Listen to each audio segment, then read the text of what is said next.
أعوذ بالله من الشيطان الرجيم. بسم الله الرحمن الرحيم. إن الحمد لله نحمده ونستعينه ونستغفره ونعوذ بالله من شرور أنفسنا وسيئات أعمالنا. من يهده الله فلا مضل له ومن يضلل فلا هادي له، وأشهد أن لا إله إلا الله وحده لا شريك له، وأشهد أن محمدا عبده ورسوله صلى الله عليه وآله وسلم تسليما كثيرا. أما بعد،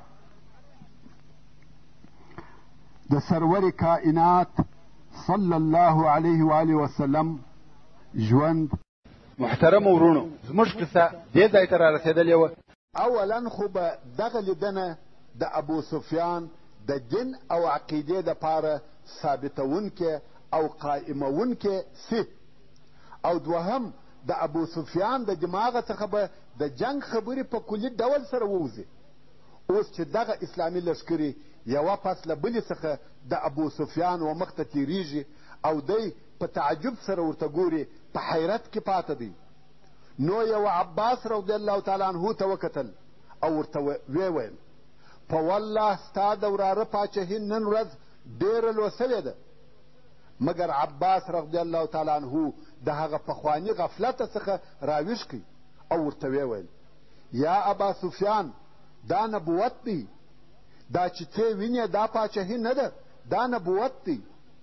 رسول الله صلی الله علیه و آله وسلم پاچهي او مشرتوب، مال او دولت ټوله په هغه ورځ تر پښو لاندې کړه چې تاسې په مکه مکرمه کې پر عرض کړه، او دا هغه وخت و چې ده علیه الصلاة وسلام ستاسې آزارونه او عذابونه تحملول او زغمل، او تاسې بالآخره د خپل وطنه څخه و هجرت ته مجبوره کړئ. دا ټوله په دې سبب وه چې ده علیه الصلاة وسلام نه غوښته چې خپل نبوت، هغه چې تاسې و ایمان بالله ته دعوتولاست، ستاسې په پاچهي بدل کړي. نو ځکه یې ورته وویل: دا پاچهي نه ده، بلکې دا نبوت دی. پاچهي خو تاسې ورکول او ده علیه الصلاة وسلام نه قبلول. ورونو، دغه د عباس رضی الله تعالی عنه جمله داسې جمله ده چې الهي حکمت د عباس رضی الله تعالی عنه پر ژبه جاري کړه، د پاره د دې چې دغه جمله د قیامت تر ورځې د هغو کسانو د پاره جواب وګرځي چې دوی دا فکر کوي چې د نبوت دعوه د دې دپاره وه چې پاچهي او زعامت لاسته راوړي یا قومیت او عصبیت په راژوندی کړي. خو دغه د عباس رضی الله تعالی عنه جمله داسې جمله ده چې د رسول الله صلی الله علیه و آله وسلم د ټول حیات دپاره اول تر آخره عنوان ګرځېدلی سي. په حقیقت کې د ده علیه الصلاة وسلام د عمر او ژوند ټوله لحظې او ساعتونه، مرحلې او دورې د دې دلیل دي چې دی علیه الصلاة وسلام و خلقو ته د رسالت د رسولو او تبلیغولو دپاره مبعوث کړه سوی دی، نه د خپل ځان د پاچهۍ دپاره. څلرم، د رسول الله صلی الله علیه و آله وسلم یو حکیمانه تدبیر دا و چې خپل اصحاب یې امر کړه چې مکې مکرمې ته د څلورو مختلفو لارو څخه ورداخل سي، د یوې لارې څخه مو ورداخلیږي. دا کار د دې دپاره و چې د مکې مکرمې و خلقو ته د جنګ کولو موقع ورنه کړي، ځکه که اهل مکه د جنگ اراده هم وکړي نو مجبوره دي چې خپلې قواوې به د مکې مکرمې و ټولو لارو ته سره ویشي. نو په دغه ډول سره د قریشو د مقاومت اسباب ضعیفه کیږي او د جنگ امکانات یې لږیږي. او رسول الله صلی الله علیه و آله وسلم دا کار د دې دپاره وکړي چې تر کومه حده ممکنه وي په بلد الحرام کې جنگ ونه سي او وینې ونه بهول سي. نو ځکه یې مسلمانانو ته امر وکړي تر څو پورې چې چا جنگ نه وي در سره کړی تاسې به جنگ نه کوئ. او دا اعلان یې هم ورسره وکړي: هر هغه څوک چې په خپل کور کې وي او د کور دروازه په ځان پسې بنده کړي هغه په امان دی. دا ټوله د څه شي دپاره وه؟ د خلقو د سلامتیا او امان دپاره.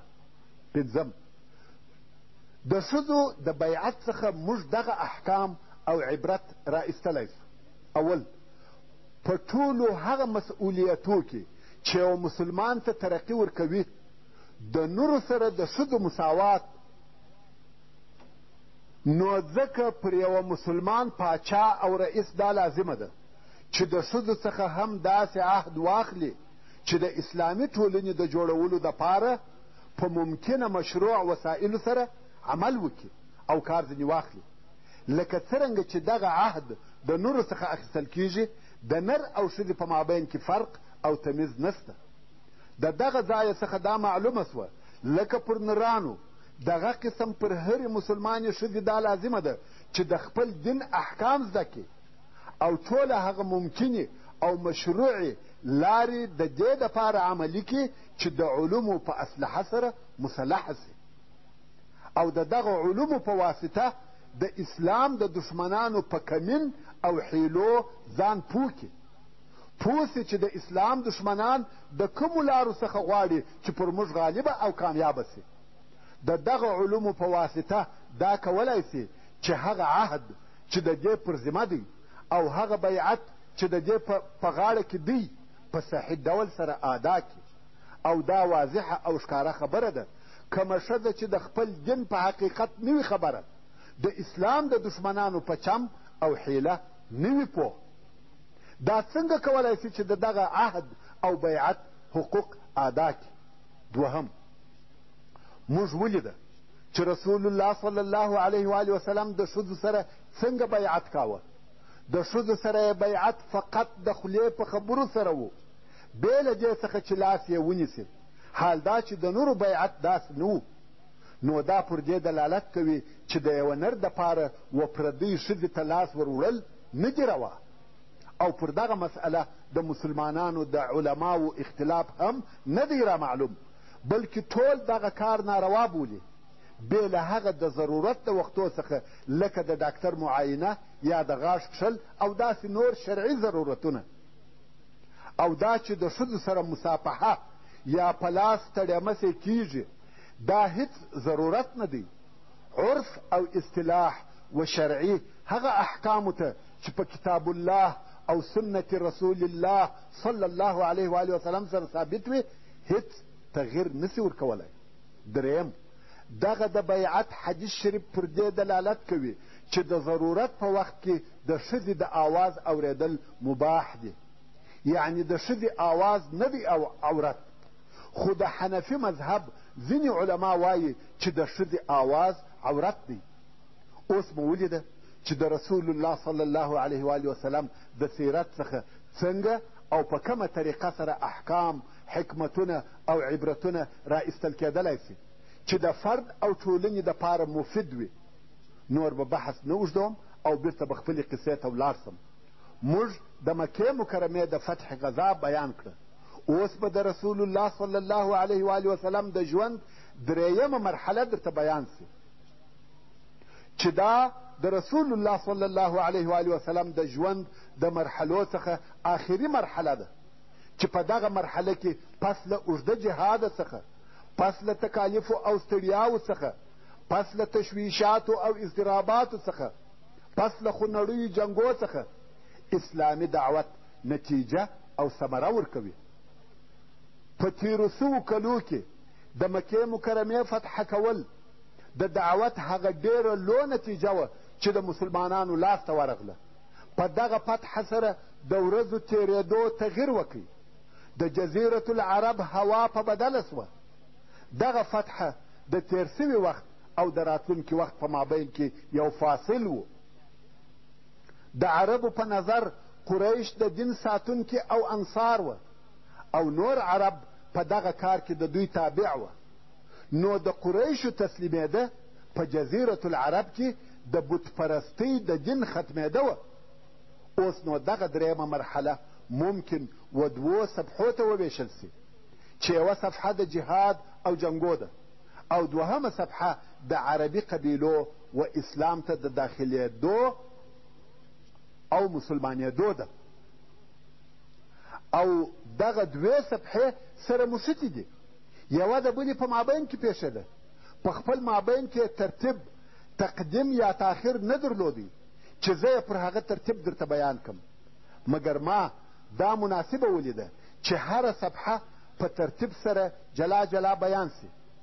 خو څرنګه چې د جنګو او غذاو صفحه زموږ د مخنی بحث سره مشابهت لري، نو مې دا بهتره وبلل چې اول د جنګو او غذاو صفحه درته بیان کم. د حنین غذا. ورونو، تاسې ولیده چې مکه مکرمه په یوه او داسې چابکه حمله سره فتح سوه چې ټول عرب یې په حیرت او دهشت کې واچول. د شاوخوا همسایه قبیلو ته دغه خبر ناببره او ناګهاني ورغلی چې هیڅ چاته دا ممکنه نه وه چې د دغه کار مخ ونیسي. نو ځکه د شاوخوا قبیلو د تسلیمېدو څخه منع ونه کړه او هغه هم تسلیم سوې، بې له ځینو شریرو او متکبرو قبیلو چې د هغو قبیلو په مقدمه کې د هوازن او ثقیف قبیلې وې. نو و دغه قبیلو ته د نورو قبیلو خلق چې د نصر، جشم، سعد ابن بکر او هلال خلق وه هم راټول سوه. دغه قبیلې چې خودخواه او متکبرې قبیلې وې، دا یې نه قبلول چې د مسلمانانو دغه نصرت او کامیابۍ ته سر کښته کړي. نو د ټولو قبیلو مشران د مالک ابن عوف په ځای کې د مشورې دپاره سره یو ځای سوه چې په نتیجه کې مسلمانانو سره د جنګ کولو اتفاق وکړي. په دغه وخت کې هوازن او دغه نورو قبیلو پوره ترتیبات ونیول. تقریبا 100,000 جنګي نفر یې سره راټول کړه او ځانونه یې د مکې مکرمې د حملې دپاره تیار او آماده کړه. رسول الله صلی الله علیه و آله وسلم او مسلمانان په مکه مکرمه کې دي. دغه قبیلو دا اراده وکړه چې پر مکه مکرمه حمله وکړي او تر خپل تسلط او تصرف لاندې یې راولي. دا خو هوازن، بنو بکر او ثقیف سره یو ځای سوه، مګر هلته د هوازن ځینې قبیلې وې چې هغو اشتراک نه و ورسره کړی، چې د هغې جملې څخه کعب او کلاب وه. که څه هم دغه قبیلې د هوازن څخه وې، مګر ویل موږ په دې موضوع کې ګډون نه در سره کوو. اوس نو د قبیلو مشران سره کښېنسته، ویل موږ باید په دې جنګ کې یو رئیس او پاچا ولرو چې د دغه حملې مشرتوب د هغه پر غاړه وي. نو یو نوی ځوان د دغه مشرتابه دپاره خوښ او انتخاب کړي چې د شریفې او لوړې کورنۍ څخه و او نوم یې مالک ابن عوف و. ویل کېږي چې په دغه وخت کې د مالک ابن عوف عمر 24 کاله و. سره د دې چې عمر یې کم و، مګر څرنګه چې نسب او کورنۍ یې لوړ وه، نو یې د هوازن د ټولو قواو مشر وټاکئ. رسول الله صلی الله علیه و آله وسلم ته د هوازن د قبیلو حالات ورسېده چې د جنګ دپاره ځانونه جوړوي. رسول الله صلی الله علیه و آله وسلم هم د معلوماتو دپاره نفر ولیږل چې د هغو نفرو څخه یوه نفر چې ابو حدرد الاسلمي رضی الله تعالی عنه نومېدی وکولای سوای چې وطائف ته ولاړ سي او هلته د هوازن او ثقیف په لښکرو ورننوځي. پوره معلومات یې راټول کړه او بیرته ورسول الله صلی الله علیه و آله وسلم ته ورغلی. حالات یې ورته وویل چې دوی ځانونه د مکې مکرمې د حملې دپاره آماده کړي وه. رسول الله صلی الله علیه و آله وسلم امر وکړي چې د مکې مکرمې څخه درووځئ. رسول الله صلی الله علیه و آله وسلم ولې د مکې مکرمې په داخل کې جنګ نور سره کاوه؟ هغه ډېر لوی او مهم سبب درلودی. هغه دا چې اهل مکه نوي مسلمانان سوي دي، د اسلام یې فقط څو ورځې کیږي. نو که په مکه مکرمه کې جنګ پیښ سي، دا امکان لري چې اهل مکه دې هم غدر او خیانت وکړي، چې دا کار به و مسلمانانو ته ډېر سخت او مشکل تمام سي. ځکه یو لښکر به د باندې څخه جنگ شروع کړي او بل مخالف لښکر به د ننه په مکه مکرمه کې ورته پیدا سي، چې د دې نتیجه به و مسلمانانو ته ډېره سخته او مشکله وي.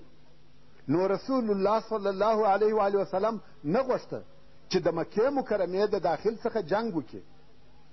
نو ځکه رسول الله صلی الله علیه و وسلم امر وکړي چې لښکر دې د حوازن د مقابلې دپاره تر مکې مکرمې د باندې ور ووځي. هلته د حوازن لښکر د هغه مسلمان جاسوس تر رارهي کېدلو وروسته فورا د مکې مکرمې پر طرف حرکت وکړي. نو رسول الله صلی الله علیه و وسلم ته دا معلومات نه وه چې د حوازن لښکر رارهي سوی دی. د مسلمانانو دا فکر او خیال و حوازن لښکر تر اوسه په طائف کې دی. د رسول الله صلی الله علیه و وسلم اراده دا وه چې پر طائف حمله وکړي. نو خود د مسلمانانو د لښکر حرکت هم پر طرف و او د هغه طرفه څخه د حوازن لښکر د مکې مکرمې پر طرف حرکت کړی و. کم وخت چې مالک ابن عوف او نورو قبایلي مشرانو د مسلمانانو سره پر جنګ کولو اتفاق وکړي، نو د مالک ابن عوف په امر د کفارو د لښکر ټول افراد په دې مکلف کړه سوه چې خپلې ښځې، خپل اولادونه او ټول ورسره رارهي کړي. دا د دې دپاره چې لښکر یې ونه تښتي، ولې که شکست او ماته هم وخوري د مالو، اولادو او خپلو ښځو په سبب نسي تښتېدلی. دغه شیان پر میدان نه پرېږدي. لږ تر لږه د دغه خپلو ښځو، اولادو او مالو دپاره جنګېږي. نو د کفارو لښکر د خپلو ښځو، اولادو او مالو په ملګرتیا سوی دی. څو په اوتاس کې یې واړول. اوتاس د حوازن په منطقه کې یوه ډېره لو او برداره شیله ده چې د حنین و شیلې ته نږدې ده، شیله نه ده. او حنین بیا د سیل کبیر سره یوه بله شیله ده چې د مکې مکرمې څخه تقریبا 18 یا 19 میله لرې ده. چې د حوازن او طائف لښکرې دغه د اوتاس شیلې ته راورسېدې. مالک ابن عوف ته هم دا خبر رسېدلی دی چې محمد صلی الله علیه و وسلم هم د لښکره سره د مکې مکرمې څخه راوتلی دی. نو مالک ابن عوف دغه شیله د جنګ دپاره اختیار کړه. دا هلته یې خیمې ودرولې او لښکر واړول. ویل دا ځای د جنګ دپاره مناسب ځای دی. د ابن عوف په لښکر کې یو مهم شخص، پوه او فهمیده سړی و چې ډېر لوی جنګي پهلوان او شجاع و. د عربو د مشهوره او نامداره پهلوانانو څخه و. ډېرې جنګي تجربې یې درلودې چې نوم یې درید ابن ثمه و. د جاهلیت په وختو کې د جنګ په میدان کې ډېر مشهوره نوم و، مګر اوس بوډا او سپین. ویل کېږي چې د حنین په ورځ یې عمر 160 کاله و. نو زوړ، ضعیفه او په سترګو ړوند و. 160 کاله ډېر عمر دی. بد او بې طاقته و. څرنګه چې پر اوښ یې ځان نه سوی تکیه کولی، نو دی به په کجاوه کې سپراوه لکه د ښځو کجاوه، خو د ښځو سره به نه تلی. په کجاوه کې به و او د نورو سره به رهي و. د جنګ په کارو کې به د ده څخه مشوره اخیسته. هر کار یې د ده په مشوره او مصلحت سره کاوه، ځکه پهلوان او د جنګ و. اوس چې لښکر واړول، درید ویل په کمه شیله کې یاست؟ خلقو ویل د اوتاس په شیله کې یو. ده ویل هو، د آسانو د ځغلولو دپاره ښه ځای دی. نه ډېرې لوړې لري چې څوک نسي ورختلی او نه اوار دشت دی. ښځې او کوچنیان، حیوانات او مالونه چې د لښکر تر شا وه هغه هم راورسېده. درید د ښځو او کوچنیانو، پسو او اوښانو اوازونه واورېده. په تعجب کې سو. ویل دا څه شي دي چې زه اورم؟ د اوښانو رمباړې، د خرو هرهارې، د کوچنیانو ژړاوې، د پسو نارې. خلقو ویل دا د مالک ابن عوف امر دی چې ټول مالونه، اولادونه او ښځې مو در سره راولئ. درید ویل مالک ابن عوف راولئ. څرنګه چې د درید د امره څخه چا مخالفت نه کاوه، نو مالک ابن عوف ورته راغلی. درید ورته وویل د پسو، اوښانو او کوچنیانو اوازونه اورم، دا څه قصه ده؟ مالک ویل دا د دې دپاره دي چې ما غوښته چې د هر سړي تر شا د ده مال او اولاد وي او د هغو څخه د دفاع دپاره جنګ وکړي او ونه تښتي. درید ویل والله اوس هم د پسو یو چوپان یې، په جنګ نه پوهېږي. آیا مات سوی لښکر په یو شي راګرځي؟ که انسان مات سو او پر خپل مرګ وبېرېدی، والله هیڅ شی یې نسي راګرځولی. درید نور هم وویل که کامیابي ستا وه، بل شی فایده نه در رسوي بې له سړی او د هغه توره او نیزه، او که کامیابي د هغه بل طرف وه نو خپل مال او اولاد دې هم د لاسه ورکړه. یا مالک ته په دې سره نسې کامیابه کېدلی چې د حوازن هګۍ دې د اسانو مخ ته کښېښول. دوی و خپل وطن او خپلو قبیلو ته ولېږه او بیا دې پهلوانان د جنګ دپاره د اسانو پر شا سپاره که. که کامیابي ستاسې وه، اهل او اولادونه به مو در پسې راسي، او که دښمن کامیابه سو، مال او اولادونه به دې ساتلي وي. خلقو غوښته چې د درید د نظریې اطاعت وکړي، اهل او اولادونه بیرته ولیږي. د لښکر ټول مشران د درید د رایې اطاعت کوي. مالک ابن عوف د لښکر عمومي قومندان وبېرېدی چې د ده امریت لاړی او خلق د درید اطاعت کوي. نو یې وویل والله دا کار به ونسي، ته ضعیفه سوې او عقل دې هم در سره ضعیفه سو. دلته یې یو بل عاطفي حرکت هم وکړي. توره یې واخیسته او د لښکر مشرانو ته یې ورغږ کړه.